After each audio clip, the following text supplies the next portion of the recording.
All right. Hello, nerds. We are... Uh-oh, okay. For a second, I thought the music was not coming through. Hello, Christopher Ortiz. Thank you for joining, bud, even though this was kind of... I mean, I know I mentioned we might be doing this, but I was still uncertain up until about a half an hour ago. So, thank you for joining at last moment. And everyone who is listening in post, thank you as well. I do actually have dates in front of me this time, so pardon me while I read, but next week there will not be... I need to actually pull up the other calendar as well. There we go. Okay, so next week there will not be a live show Friday night. And then we should be... Actually, no. Oh, you just got out of work. Nice. Good call.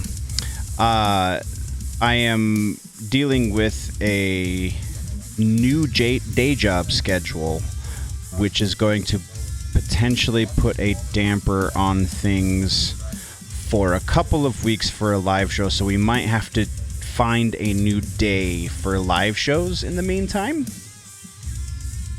But next week for sure, the week following for sure, there will not be a live show. So I do have a couple of things in the bag that will go live on the channel in the place of the live show. And then hopefully by then I will have the day job schedule sorted out and we will be able to deal with that. I think that is everything. Sorry, I'm distracted by my studio mode. Let's get into the news. We're going to try something new with the news for this show. This is also only going to be a news show. We're not going to be doing the normal second half. We're not going to be doing a gaming portion. We're just going to hit the news and call it a night. But everything's good to go. Okay, let's get it going. So we're going to try something new. Well, try something different, I guess. Not exactly new. I'm going to try something different for this live stream. We are going to watch the Penguin trailer and see how quickly it takes us to get some sort of warning from YouTube. But it's only a minute and a half long, so hopefully it won't happen too quickly. But I haven't watched the Penguin trailer yet, so we're going to live react. Have you yet watched it, Chris? Let me know. Or anybody else, because it looks like there's actually a couple people in chat. So yeah, if you've watched it, let me know what you think in chat. But let's take a look at this. This Need to pause the tunes. is one of those moments. Now in production. Oh, okay. You gotta ask yourself, what kind of life do I want? Max Original. Notice they've dropped the HBO. Yeah. Notice they've dropped the HBO. The official marketing change for HBO Max happens very, very soon. It's ours. So you will be seeing it just referred to as Max. Right hand. Try to push me out. You ain't seen what I can do. Interesting. Like, this looks like just an extension. I got you like a goddamn fish. Although, I do see a little bit more Colin Farrell in this makeup. Like, somehow the makeup looks less... Oh, I don't know. Right there, it looks pretty amazing again still, but yeah. No kingpin of Gotham.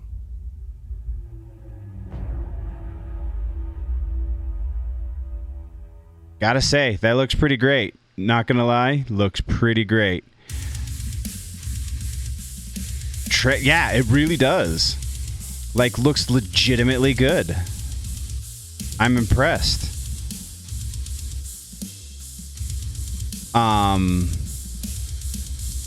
There is a couple of bits in here where the makeup is less, like this specifically here. Obviously, it's not shot with the cinema camera.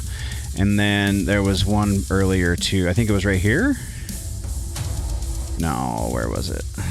Right here? The world ain't built for guys like us. Yeah, that right there. That looks less impressive right there. You can totally see Colin in that. But then you get back down here and you lose him again. So like maybe I don't know. I don't know if it's the body motions or something like that, but it definitely seems like it's a different fat suit this time. Still looks like I'm totally being nitpicky. This is just very minor gripes by comparison. That looks pretty great, not gonna lie. So yeah, new Penguin trailer. That's pretty awesome. Let's get to what was the other piece of news that we were supposed to be. Oh yeah, so we're gonna touch on this for sure, but the other one that was in the headline, I want to make sure I touch on it, and that is Deadpool. So Deadpool 3, Morena Baccarin and Stefan Kapicic. Both are returning. I did not look to see if this is a rumor or if this is legitimate. So Ryan Reynolds, Marvel and Ryan Reynolds bring back both Morena Baccarin and Stefan Kapicic for Deadpool 3 as their respective characters, Vanessa and Colossus. Morena Baccarin was featured in both Deadpool movies as Vanessa, love of Ryan Reynolds, Wade Wilson. Her Instagram, I said yes. That's hilarious. Stefan Kapicic returns X-Men's Colossus and also confirmed on Instagram. It's official. Here we come. So yeah, not a rumor. That is legitimate. And also confirmed Brianna Hildebrand be returning as Negasonic Teenage Warhead. Oh, but that says unclear. Very interesting. November 8th, 2024. That's awesome. She, in the comic books, somebody please correct me if I'm wrong, but I'm pretty sure the Vanessa character becomes a mutant or has mutant abilities or something in the comic books, doesn't she? Season 4 wraps on primary principal photography for The Boys. That's pretty awesome. So we are just a couple months out, presumably, from... Because we still don't have a release date, do we? It's coming soon-ish. Yeah, a few months, I would say.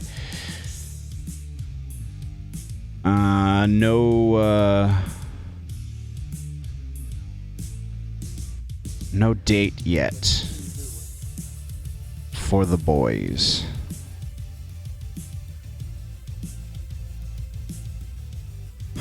Yeah, still no date. But they have wrapped on principle, so we should probably get it by the end of the year. Season 2, House of the Dragon, now filming. I believe we mentioned... Oh, no, we didn't. We have official word now, though, that Season 2 of House of the Dragon is filming, so they have begun principal photography. And I don't believe there's a release date on this one just yet either, though we do know it's going to be sometime next year, especially if they're just now starting it. It could be very late into next year. Another Game of Thrones prequel in development with A Knight of Seven Kingdoms, The Hedge Knight. Huh, okay. Interesting. Other real quick, box office tracking for Guardians of the Galaxy 3 is going to be a massive flop. I don't care about that. Flash trailer zooms in April 25th. There we go. Now we're to the Mandalorian bit. So we've been keeping tabs on this because for some reason the ratings have been going down, though they did kind of plateau between episode 5 and episode 6. Episode 7 was this week, and I still haven't watched it, but I will watch it before we film next week. And we are at 1.15 billion minutes viewed. So we've crossed back over the billion. We're no longer in the hundreds of thousands. So that's good. We've tried to make these graphics bigger before, haven't we?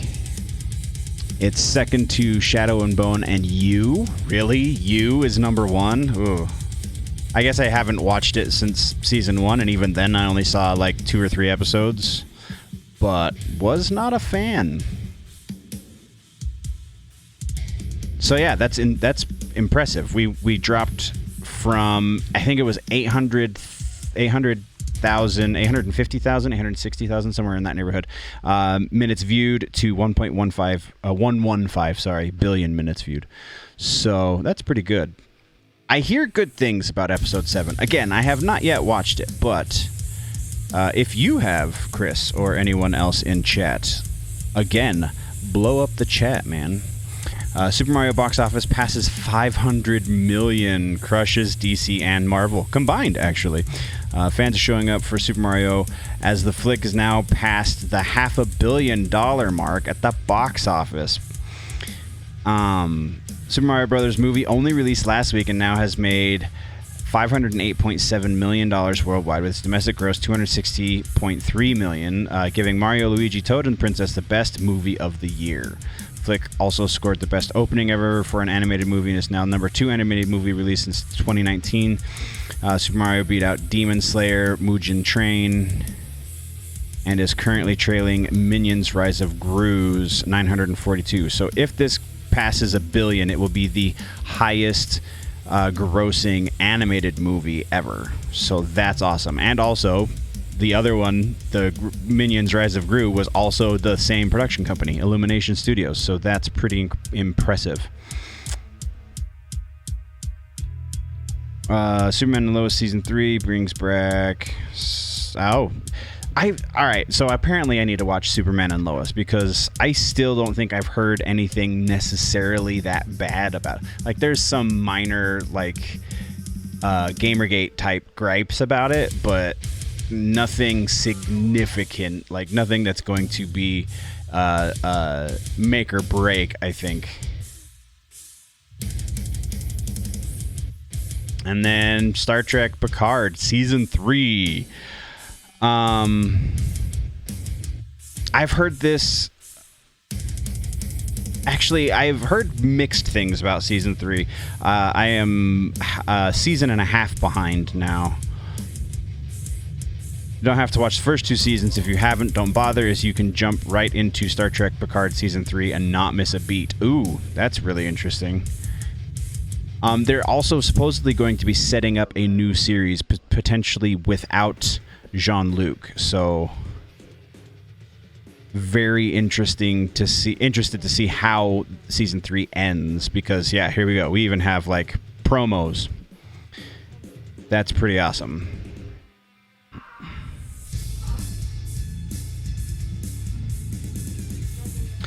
All right, switching gears to a different source. We're going over to Bounding.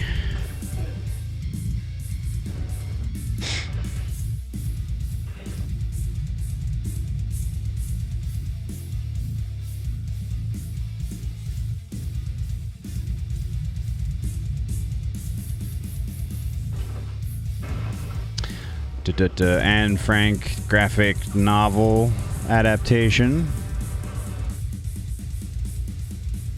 Oh, don't care. Don't care.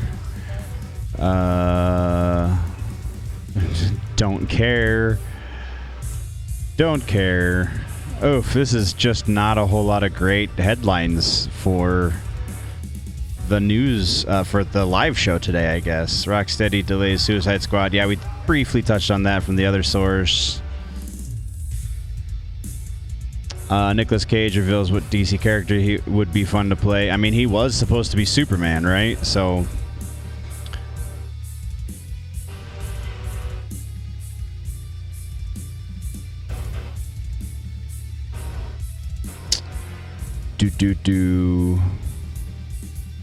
Queen Cleopatra Doctor Sirius.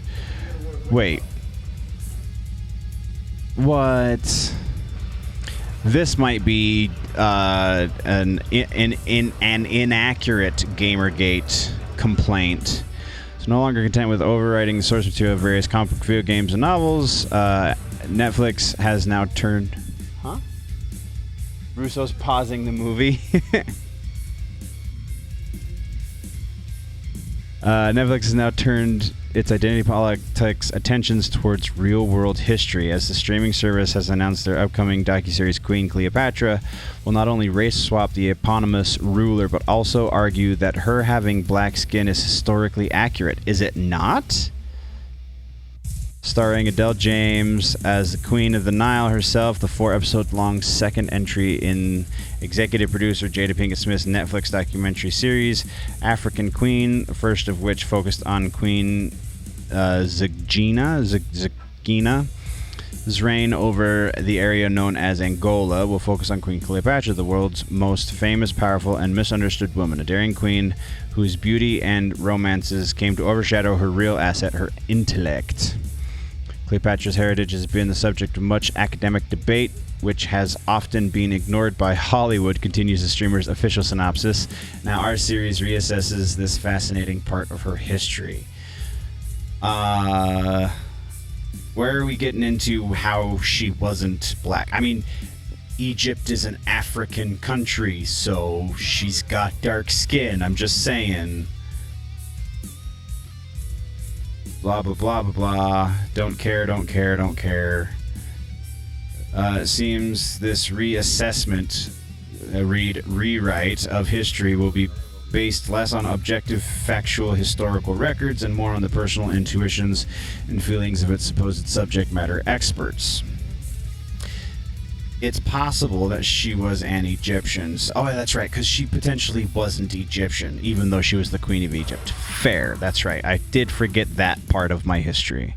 One woman summarizing the crux of the documentary's argument. She is then followed by a man from the North African region.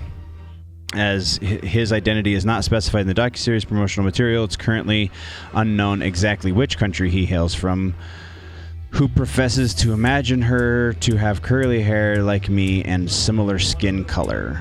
Finally, the trailer rounds out its teasing of its guests and declaration from an older black woman that I remember my grandmother saying to me, "I don't care what they tell you in school, Cleopatra was black." Again, that's an opinion. Notably, all the quotes highlighted by Netflix in the service of prompting the idea Cleopatra was black do not point to any specific archaeological evidence, but are all rather based in appealing to the emotions of those obsessed with misguided concept of representation. Again, according to Bounding into Comics, there is no... Okay, here we go. Let's get into the history of it, shall we? I am always impressed that Bounding does the work.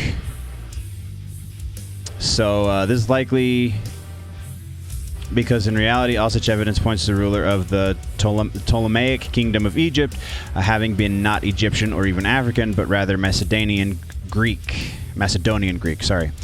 Further, not only does Cleopatra directly descend from the very founder of the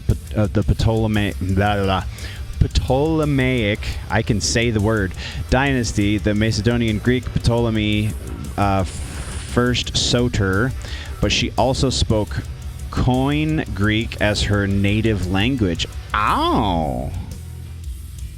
I feel like I knew that at some point in my history, but that... yeah, okay.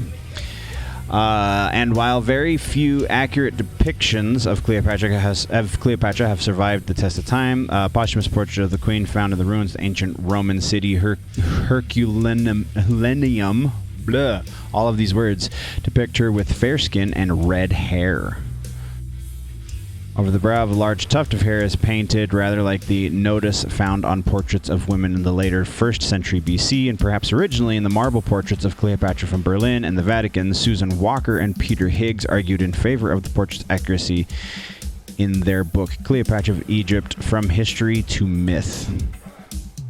The large eye, a late Ptolemaic feature, long nose, and full lips are also comparable to the features of Cleopatra as seen on her marble portraits and some of her coins. They asserted the effect is somewhat more idealized than, for instance, the Antioch coin portraits, but there are similarities. Interesting. Okay. And then that's... So they have one expert, and I mean, this isn't definitive. I feel like that is a proper thing to point out. This is not the definitive, yes, she was descended from the Ptolemaic dynasty, she was Macedonian Greek, blah, blah, blah, blah, blah, blah. It seems to have a little bit more factual basis, but again, is not 100% accurate. Because I have definitely, and I'm just shooting from the hip here because I don't have the documentation to back it up, but I definitely remember anyway reading different accounts of that. So do your homework, children. Figure it out for yourself. Come to your own conclusions. Don't just listen to the media, not even me. Lord of the Rings, Return of the King returns to theaters to celebrate the 20th anniversary. Of course it does. Emily Swallow appears to explain why The Mandalorian constantly contradicts itself and why certain scenes feel completely out of place. How does it constantly contradict itself? I don't think that's accurate. So in a new interview discussing film, Swallow detailed that the show shoots many of its episodes at the same time and even have two crews going at the same time shooting different scenes. She explained, we're usually shooting more than one episode at a time because we have two crews going at the same time. So let's just reiterate what we said in the previous paragraph, shall we? So we'll jump back and forth between episodes while filming in the whole season in between different directors. Everyone has to keep track of where they are with their character and where they are in the story, Swallow elaborated. The directors have to also keep track of where they're fitting into the overall arc of the season. She concluded, I feel like all of the directors are very generous in terms of wanting to serve the overall story. No one is trying to commandeer their particular episode or put a stamp on it in any way that takes away from the rest of the show. So I'll also discuss Jon Favreau's role in the day-to-day as well as how he manages the various directors. She detailed, I think Jon doesn't shy away from choosing directors who have unique styles, but there is so much concerted effort to make sure that everyone is on the same page in terms of the story that we're telling, the creative tone of the show. Story that we're telling and the creative tone of the show. Makes himself so available just to make sure the heart of the story is consistent and it doesn't get too crazy because we don't shoot episodes one at a time. A lot of it depends on what what set we have up and when, because what is up and when, because the sets are so expensive. So we'll shoot a few days of episode 3, then a few days of episode 6, then a few days of episode 2. This appears to explain why Bo-Katan Kryze appears to have just arrived on Mandalore for the first time in the most recent episode and seems to be unaware of the location of major landmarks such as so I haven't watched the most recent episode, so that would make sense why there's no contradictions immediately jumping out at me. Landmarks such as the Great Forge, despite previously arriving on Mandalore in the show's second episode, knowing exactly where other landmarks such as Capital City and the Living Waters are located. Not only does it explain Bo-Katan's behavior, it also explains why certain subplots, such as locating a memory chip for IG-11, are completely abandoned and replaced. Yeah, that makes sense.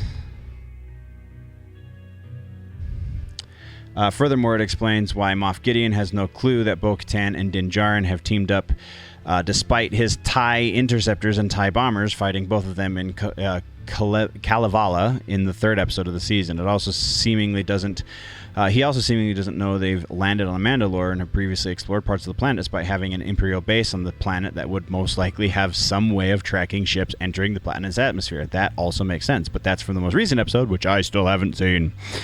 So, yeah, sure. I feel like it's still a little sloppy. Like, this is kind of making excuses for them, but it is what it is. Because, I mean, all of your scripts should be done ahead of time, so all of that information should be taken care of in the script. So any of those inconsistencies should be worked out in the scripting phase, not in the editing phase, or the shooting phase, even. New Star Wars movie focused on Rey to be directed by documentarian Sharmeen Obaid-Chinoy. Favreau makes it abundantly clear all Disney Star Wars projects are connected. You want to make sure there's a consistency across all of them. Yeah, that's been shot to hell by this point, hasn't it? Season 3, Episode 7, they gave it a 4, huh? I haven't really agreed with a lot of their takes on Mandalorian, so I don't necessarily take that as a bad sign. More rumor. Nope. Star Steven Yeun to portray a race swap version of the Sentry in Marvel's Thunderbolts. I feel like welcome to the last 3 weeks. We've been talking about this for about a month now, I think. Despite storytelling flaws, Mandalorian shares pro-gun message. Sure.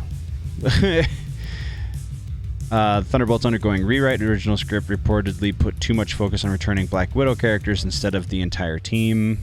Of course it did. New Game of Thrones. Here we go. New Game of Thrones prequel series, Night of Seven Kingdoms. Let's get in a little bit deeper into this.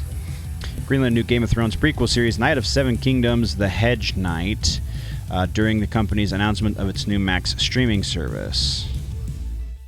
Where does it come from? In a press release, Warner Bros. Discovery revealed the show's logline reads, a century before the events of Game of Thrones, two unlikely heroes wandered Westeros. A young, naive, but courageous knight, Sir Duncan the Tall, and a diminutive squire, Egg. And his diminutive squire. It continues, set in an age when Targaryen line still holds the Iron Throne, the memory of the last dragon has not yet passed from living memory. Great destinies, powerful foes, and dangerous exploits all await these improbable and incomparable friends. That sounds actually pretty cool, not gonna lie. Series will be written and executive produced by George R.R. Martin. He is a busy, busy man. And Ira Parker, Ryan Condal, and Vince Gerardis are the EPs. Martin previously penned a number of short stories featuring Sir Duncan the Tall, who was originally the squire of a hedge knight named Sir Arlen the Pennytree, and a young boy going by the name of Egg, who's really Aegon the Fifth. Wow. First short story, simply titled The Hedge Knight, was originally published in the Legends anthology book, eventually adapted into a graphic novel by Mike S. Miller. Martin would publish two other novellas following the adventures of Dunk and Egg, with the Sword, and the Mystery Knight. All three novellas have been collected in A Knight of the Seven Kingdoms. That's cool. I dig that. I can totally get behind that.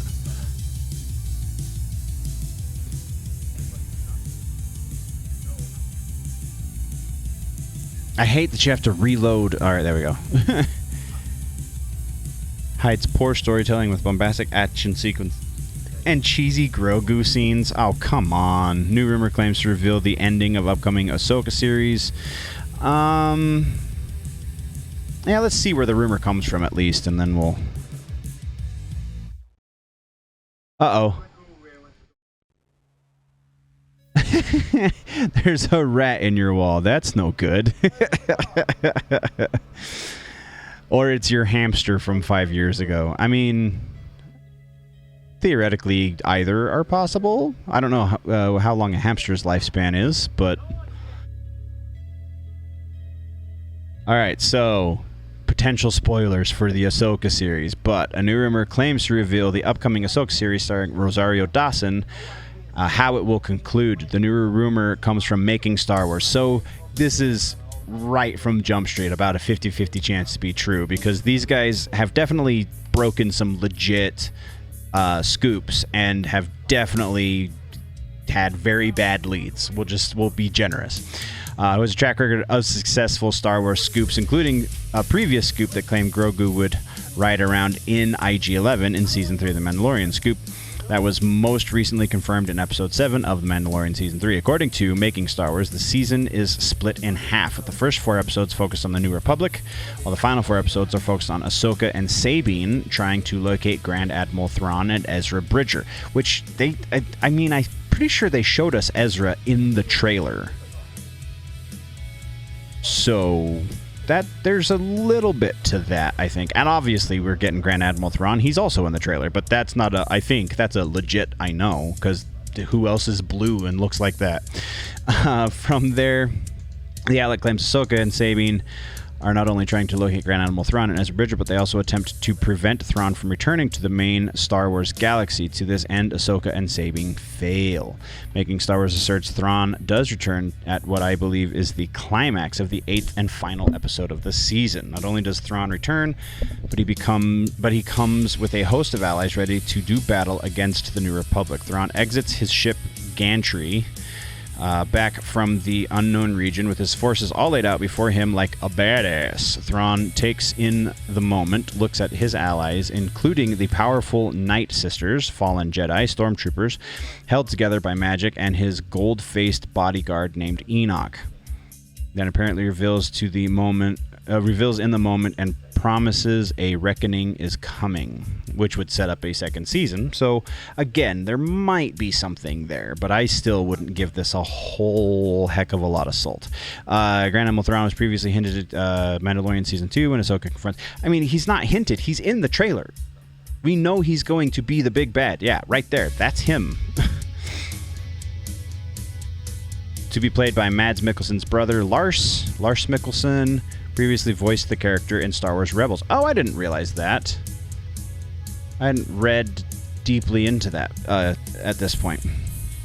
Not only is Thrawn confirmed to be part of the Ahsoka series, but his presence was also referenced in the most recent episode of The Mandalorian, which, again, we have not watched, so I don't know how they do that. During one of the opening scenes, Moff Gideon takes part in a Shadow Council composed of a number of Imperial warlords, including Galad Palayan, who in the expanded universe became Grand Admiral Thrawn's right-hand man when he chose the Chimera as his flagship, the Star Destroyer that Palayan previously commanded. In The Mandalorian, Palayan informs the Shadow Council that they should delay confronting the New Republic until Thrawn returns. He says, "But that strength must not be wasted. Grand Admiral Thrawn's return will herald the reemergence of our military and provide Commandant Hux enough time to deliver Project Necromancer." So they're setting up the return of the Emperor with that, it sounds like. Grand Admiral Thrawn and his Imperial forces were previously defeated by the Lothal rebels and primarily consisted of Hera Syndulla. I have not watched Rebels, so I'm not going to pronounce these names correctly. I apologize.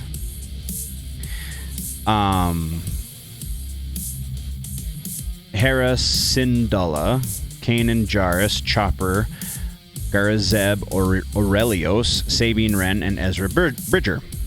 During a bombardment of the capital city of Lothal, Bridger confronts Thrawn on the bridge of the Chimera and proceeds to take control of a group of Purrgil that jump to hyperspace with Thrawn and the ship in tow. Despite the bridge being exposed to the nature of space, it's never revealed where the Purrgil jumped to, but clearly Thrawn somehow survived.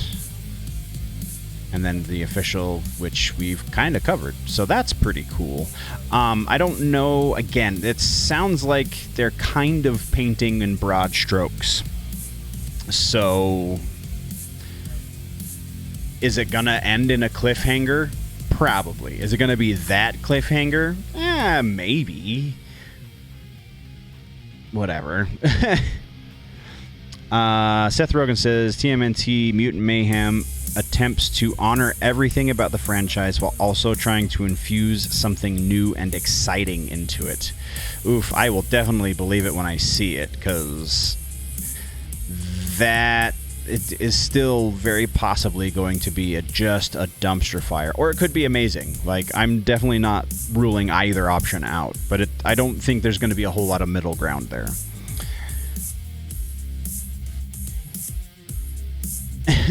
Polygon pushes narrative that the Legend of Zelda series explores queer themes, claims Link is a gay icon. Oh, good lord.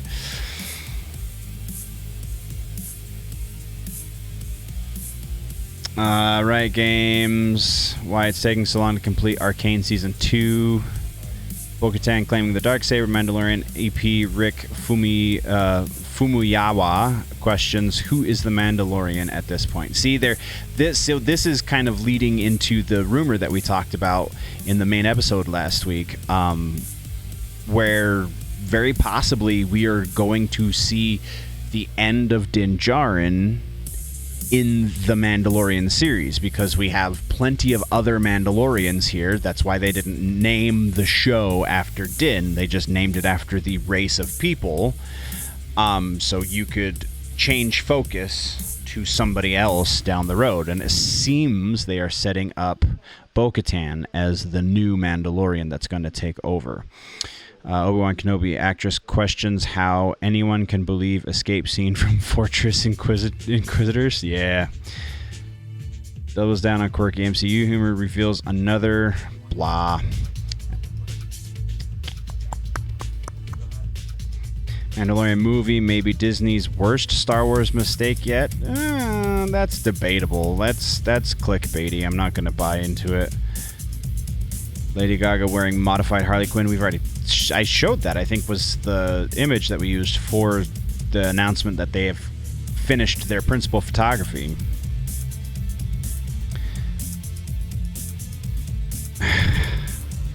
Blizzard Entertainment reveals openly, blah, don't care. It's a video game character, guys. Come on now. And then we are into ground we've already covered. So...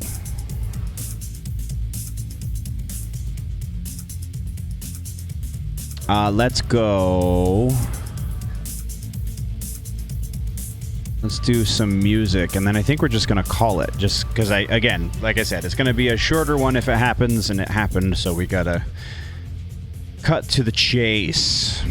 Metal injection. Let's go. Let's go. Cavalera signs Nuclear Blast. Ooh. Re-records early Sepultura material. Oh my goodness. This is awesome. That's Max and Igor. Not his son, but his brother. Cavalera, the duo founding Sepultura members Max and Igor Cavalera, have signed to Nuclear Blast. The duo's first releases will be re-recordings of Sepultura's 1985 debut album, Bestial Devastation, and 86 follow, Morbid Visions. Oh, that's awesome. As we get harder year after year, sometimes you got to go back to where it all started, says Max. Yes, you do. We re-recorded Bestial Devastation and Morbid Visions with the amazing sound of now, but its raw and timeless spirit. The artwork reflects the times we're living in now, apocalyptic as hell. We also have 2 new tracks with riffs from those days, remembered by heart. That's really awesome.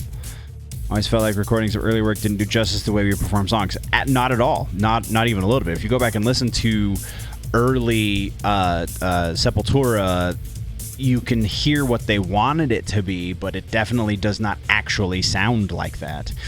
So this is a very special moment in our lives. We're very proud to show you real fans our true representation of the amazing records Bestial Devastation and Morbid Visions with an insane visual identity. Enjoy and see you all in the pit. So tour dates starting August 29th in Albuquerque, New Mexico, and then they go everywhere. Ends in October in LA. No kidding. Oh, that looks great. That looks great. I can totally get behind that. Volbeat and Hellstorm go on tour together. Makes sense. Metallica. Oh, yeah. The new Metallica record came out today, so happy Metallica Day, everybody. Sabaton. Album review, Overkill. Blah. Not a big Overkill fan. Lars Ulrich names his favorite Metallica songs to play live. Sabbath streams remastered Mob Rules. Ooh. From Live Evil Deluxe reissue. That's pretty awesome. Geddy Lee unveils title and release date of new autobiography.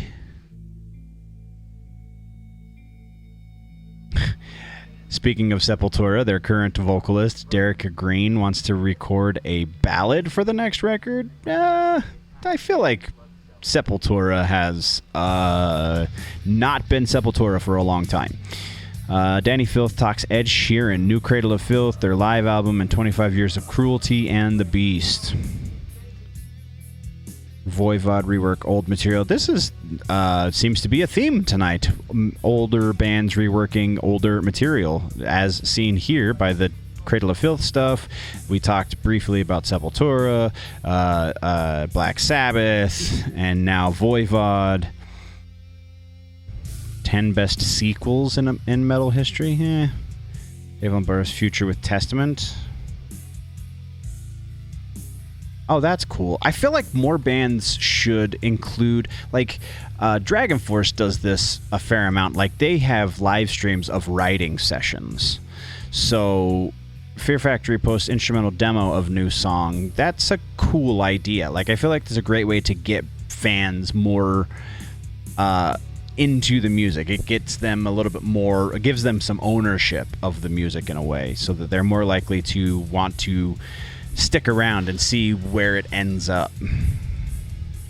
Spiritbox announces new bassist. I feel like this has been a minute.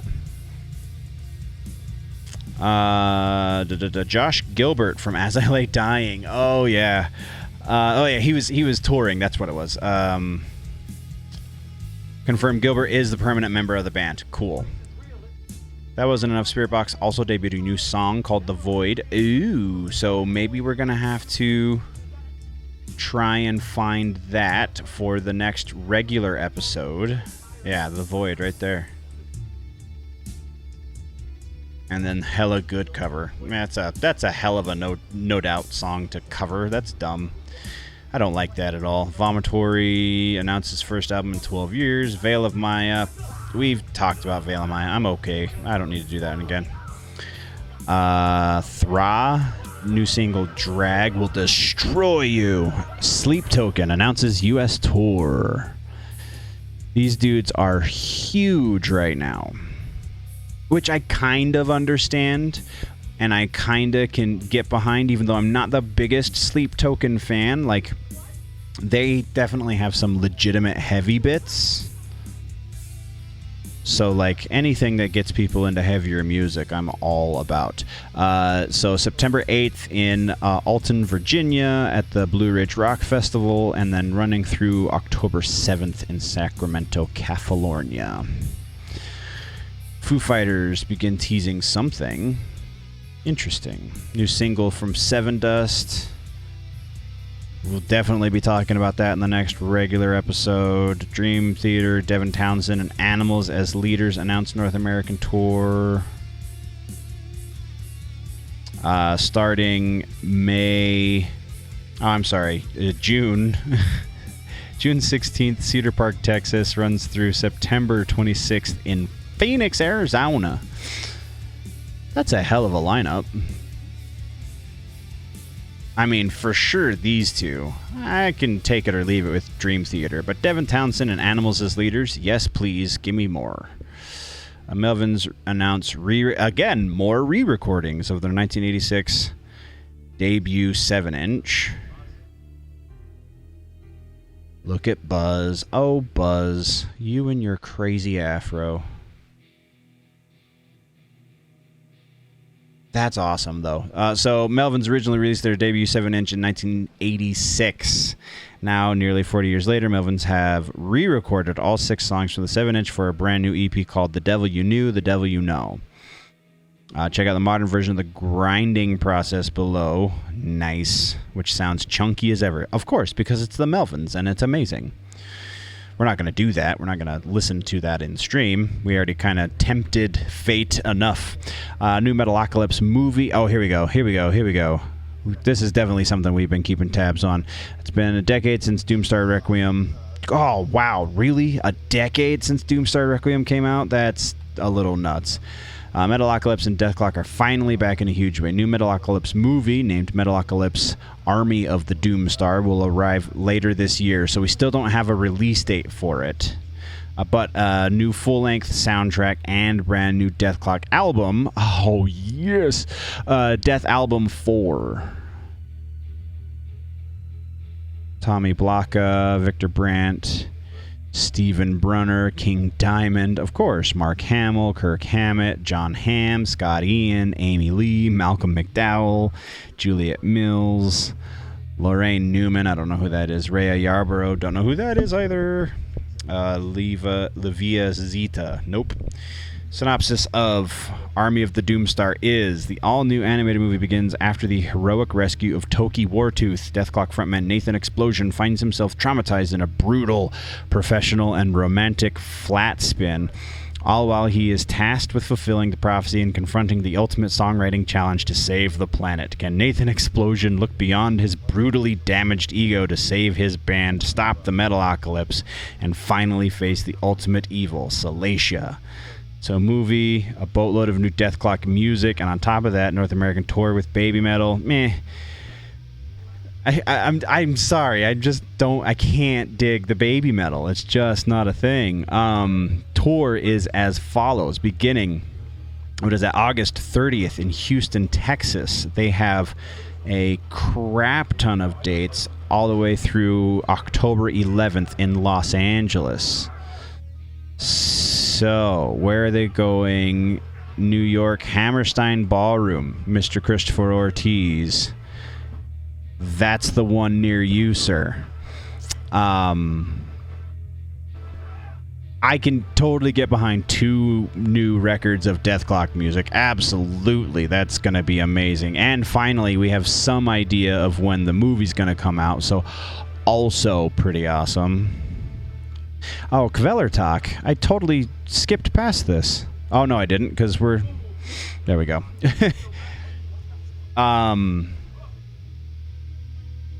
New album. Stream new single, which I'm not even going to try to pronounce, but these dudes rock. So we'll probably be talking about that in the next regular episode as well. Deathgrave, Autopsy, etc. Stream Violent new album. It's only midnight. Kirk Hammett explains why he likes his Lux Eterna solo. I feel like that's not a great solo there, Kirk. New Devil Driver single, If Blood Is Life. We'll be talking about that in the next regular episode.